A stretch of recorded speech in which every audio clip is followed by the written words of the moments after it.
Hi, I'm Amanda Mitchell, Corporate Navigator at Our Corporate Life, where we specialize in the business of reducing corporate suffering. Our topic is strategic self-management, how to handle a termination conversation if you're on the receiving end. My goal in this presentation is to give you what you need so that you can act strategically if you ever find yourself being fired or laid off.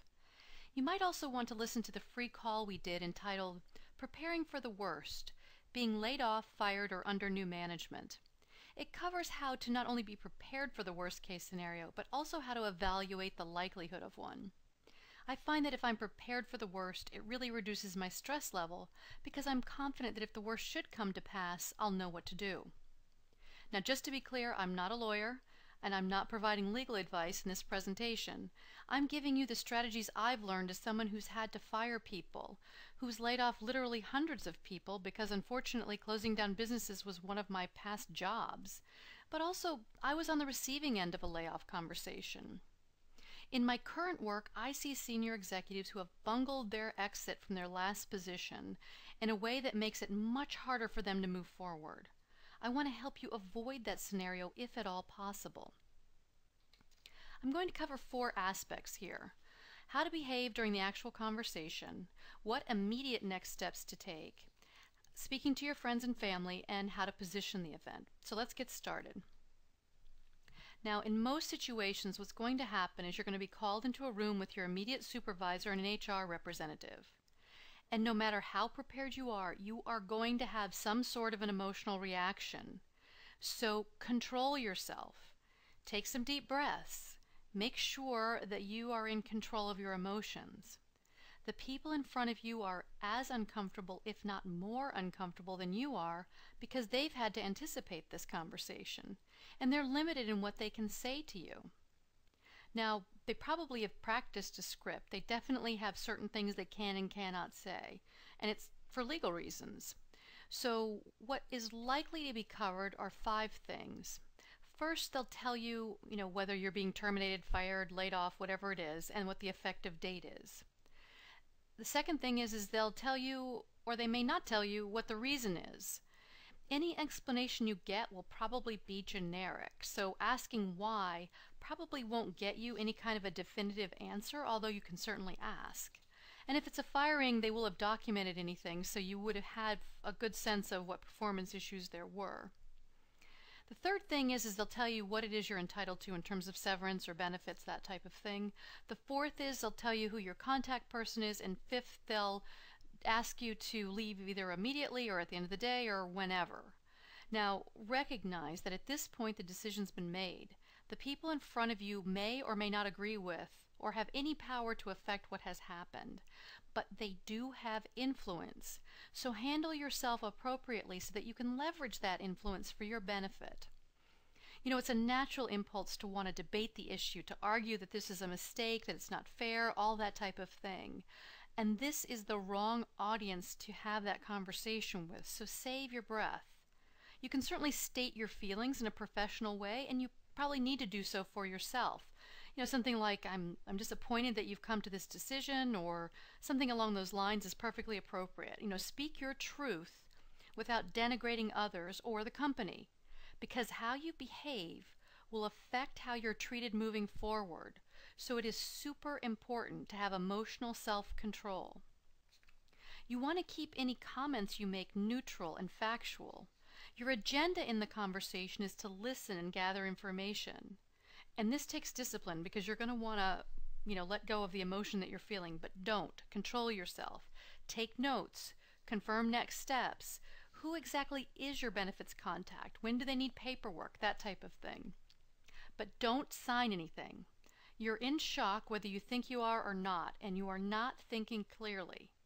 So say something like, as you can imagine, this has been a shock, so I'd like to take these papers and look them over, and after I've had a chance to really absorb everything that's happened, I'll get back to you. That's perfectly appropriate and reasonable, and something that you should, make a request, the type of request that you should make. Now, immediately afterward, now remember you're still in shock, so you want to control yourself, and sometimes what will happen is they'll escort you out of the building, which can make you feel really badly. So recognize that that's because of how other people have behaved in the past. It doesn't have anything to do with you. Don't read into it. It's probably company policy. And it's actually better for you because you don't want to talk to anyone until you've had a chance to debrief yourself, and that's key. And it's hard because you're going to want to call your significant other and let loose all the emotions that you're feeling. However, the best thing you can do is, before you talk to anyone, go someplace and capture everything you remember. What day it was, what time it was, who was there, what did they say, what reasons were given, everything you can remember before your memory of the event gets mixed up with what other people have said. Now, you need to do this for 4 reasons. The first is you need the actual facts when you're crafting how to position the termination. The second is that when you're feeling more rational and you look at this and you see what was said, you might see things you didn't see before. Third, it's going to help you identify the questions that weren't answered for you. And fourth, it's going to help you move past the event later on. So capture the questions that you'll have, but don't necessarily take immediate action to get them answered unless it's something critical. You need time to process. Now, let's go to talking to your loved ones. Now, this is honestly where most people have the biggest problem and make it hardest on themselves. Because what happens here is you're going to have to go through a process, whether you love the job or hated the job. It doesn't matter. The process of being fired or laid off or terminated in any way evokes this. You're going to be angry, you're going to be sad, you're going to be depressed, you're going to be resigned. You're going to go through all these different emotions until you ultimately move into acceptance and hopefully are able to move past it. Now, most of us, when this happens to us, we have to get another job. So you want to be strategic in how you communicate what happened, even with your family. So if you come home and curse the company to high heavens and talk about how horrible they were and how unfair it was, your family and friends are going to see you as a victim, which is not a power position. And it's a natural response for your family to automatically think, what does this mean for us? So an unexpected impact of you acting out of control is that your family can jump to erroneous conclusions because they don't have all the facts.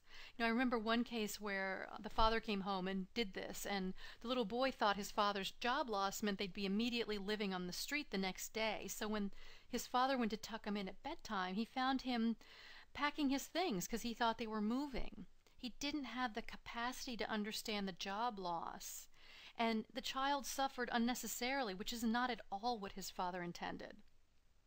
Now, the other thing to recognize is that your best connections for future work may come through friends and family. So you want them to regard you as the professional you are, especially if you're using their names to endorse you to a potential employer.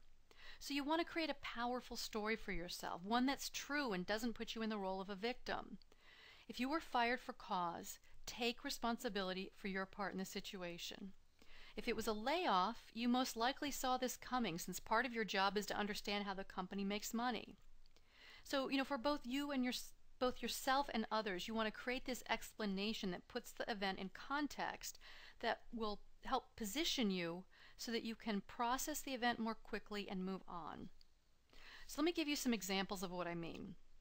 You could say something like, given the company's financial situation and the fact that we were going to miss earnings forecast, it makes sense that they had to reduce expenses.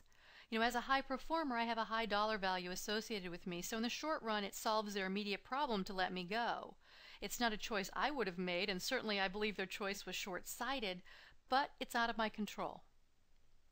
Or, if you were fired, maybe it's something like, I knew there were issues and I'd been working on them. Unfortunately, we got to a point where a decision had to be made and I was let go. You always learn more when things go wrong, and what I've learned is that I need to manage perceptions of my work in addition to doing the work itself. So in both cases, you're telling the truth and putting it in context. So create a storyline that helps you and others make sense of the event. And by the way, I'm not suggesting that you don't vent to loved ones. I'm just saying tell them in advance that you are venting to them so they don't read into it. And also make sure you do it privately so you don't have a child take this to mean something more than it does. You also want to take time to absorb what happened before you jump right back into action. I see executives all the time in a panic who immediately start calling around to their network to find jobs. They do much more harm than good because they've not thought through how to handle potential questions and can inadvertently say the wrong things. And desperation is a very easy emotion to spot, and it makes people draw away from you.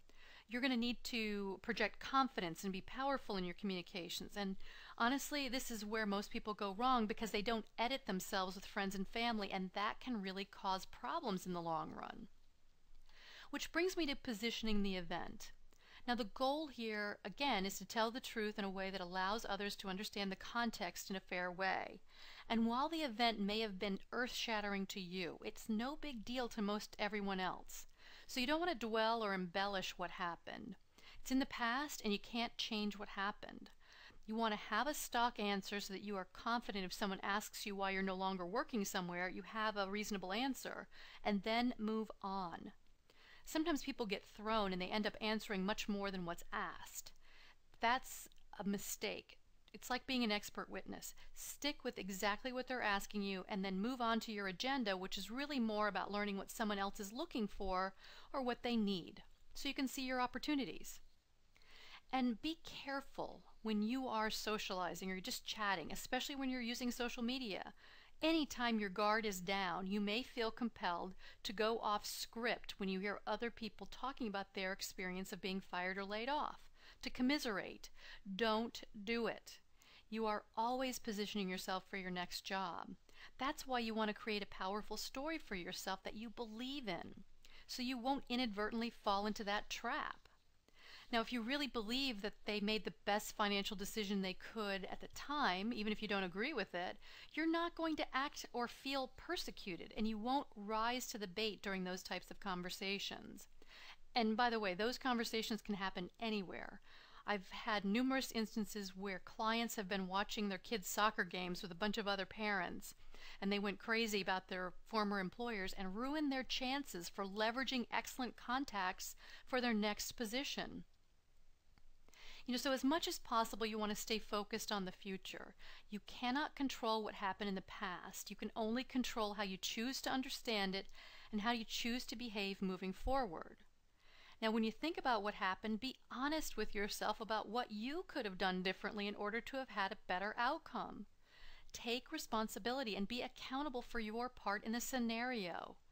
Anytime you're working with others, you have a hand in what happens. Maybe there were opportunities where you could have extended yourself, and that would have changed perceptions of you and your work. Maybe you've been in the wrong job all along and you should have moved on years ago. Maybe it was just a purely economic decision and you should have been consistently working your network while you were working. Undoubtedly there's something you might have chosen to do differently, even if you end up with the same outcome. And finally, remember that this too shall pass. In this day and age, almost everyone has either directly or indirectly experienced a firing or a layoff, so you're definitely not alone. And really, there's really two options here. It's either reflecting the business needs or perceptions you've created. One of these things you can affect and the other one you can't. So, understand that this is an opportunity for you to learn. What could you have done differently? What will you do moving forward? I hear all the time how people say, being fired or laid off was the best thing that ever happened to me. I know it was true for me, and I am sure it will be true for you. So good luck on your path, and remember, be strategic when you encounter difficult situations and stick to your agenda.